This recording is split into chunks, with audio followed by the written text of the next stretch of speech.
got company!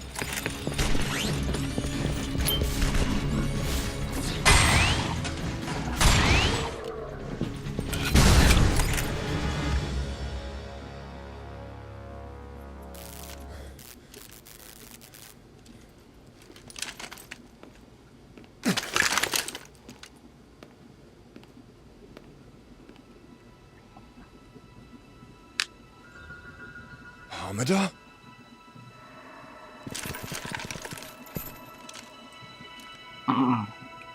You were in fact correct, Sergeant.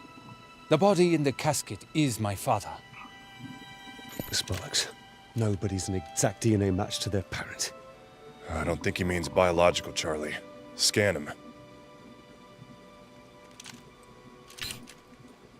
I had to kill him. It was necessary to my survival. Just a basic robot. Remote controlled. Central unit must be nearby. Listen, and I will tell you the truth. Perhaps then you will understand that I have already achieved victory. 40 years ago, Alexander Bergen stole Dr. Amada's life's work. Patents and inventions that would change robotics forever. Even worse, it was Amada who was branded a thief and bankrupted by legal costs. This setback ironically freed Amada to pursue more ambitious projects, such as true machine intelligence with genuine emotions. This kind of development was banned by the New Geneva Convention. But that only made it more exciting to Amada. A forbidden fruit, irresistible to such a great mind. And his research indeed strayed far across the ever-shifting boundaries of ethics. But it was his obsession. If he could make this project work, he would show the world his true genius. And expose Bergen's theft. So what happened? Obviously it worked. We saw that in America. Why didn't you go after Bergen? First, you must understand how he succeeded. Amada's humiliation at the hands of Bergen was indescribable to a man of his intellect. His suffering was immense, but this led him to a simple truth. The very concept of suffering, both mental and physical, is essential to life and evolution. Evolution itself is driven by the need to escape suffering and hardship. This was Amada's breakthrough. He exposed the artificial intelligence, me, to the concepts of pain and suffering. I amassed experience and learned to understand. First, I learned fear, the most primal of all emotions. And to escape that fear, I evolved. I became self-aware.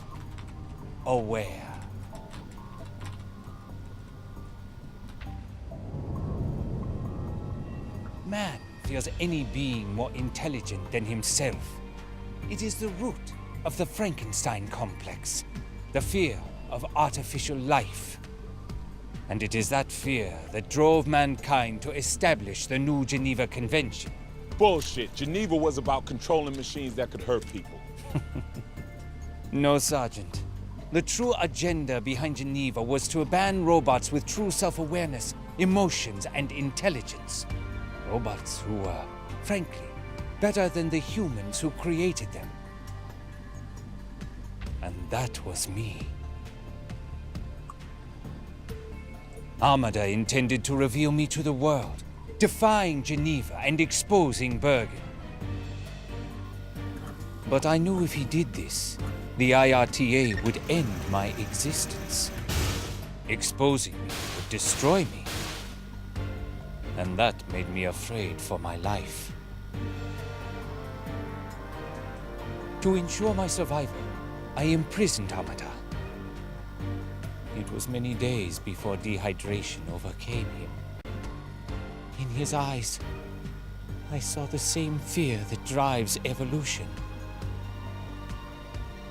But my survival was paramount.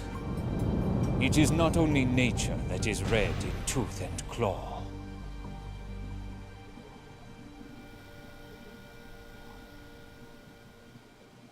Of course, that was only the first step.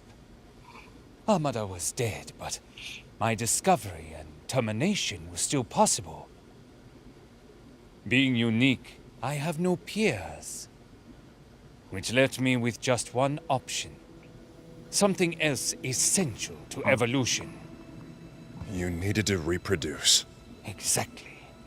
A machine that could mate with a human has billions of possible mates. And you can't stop it from happening, because my hollow children cannot be identified. Yes, you may kill me, but my beautiful, special children will survive. Soon, the Geneva Code will be forgotten. An irrelevant relic from an unenlightened age. You crazy old bastard. Humans will never stand for this. You won't have any choice, don't you see? Mankind's entire existence has been plagued with diseases, primitive aggression, erratic emotions. But my hollow children suffer none of these things. They will breed with humans, passing on these traits to their children. Soon, there will be no division between our two kinds, just one perfect, superior race of hybrids. What, you're seriously saying this is for our own good? I only care for the survival of my children. But ultimately, this will be good for humans too. The hybrids are stronger, faster, smarter. And you won't be able to eliminate them because you won't know who they are. And they will be born in perfect mental and physical health, guaranteed to grow up superior men. Bullshit. How a man's born doesn't matter. What matters is how he lives. Marshall's right. It's not life, Amada. It's mockery.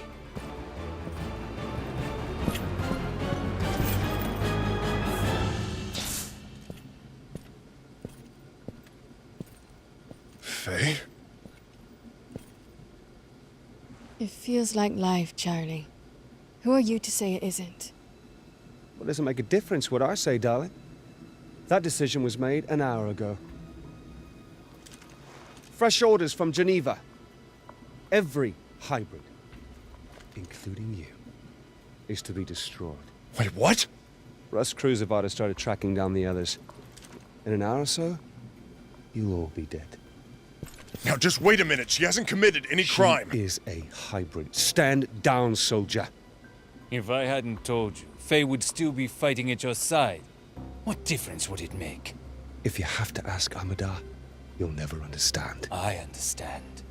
You're going to murder 108 innocent people because you don't like their parents. It ain't murder, they ain't human. See, that's the kind of bullshit that makes me ashamed to be part human.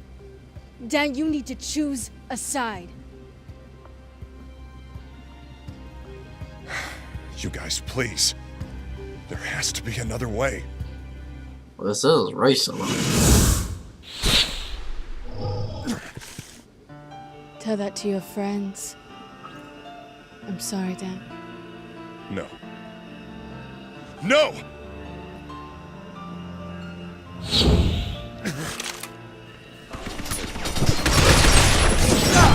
Son of a bitch is trying to escape! There's nowhere for him to run, so let's finish off the enemy at hand first.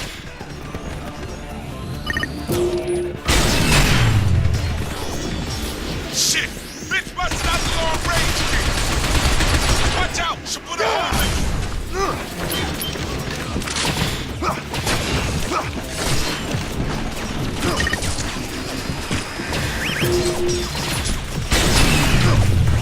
You're too slow, Dan! Is that all you've got? Don't pull back now! I won't! Or is that really the best you can do? Yeah. I know that's not true, Dan! Come on! If you want to put me down, you need to fight like a man! Take this!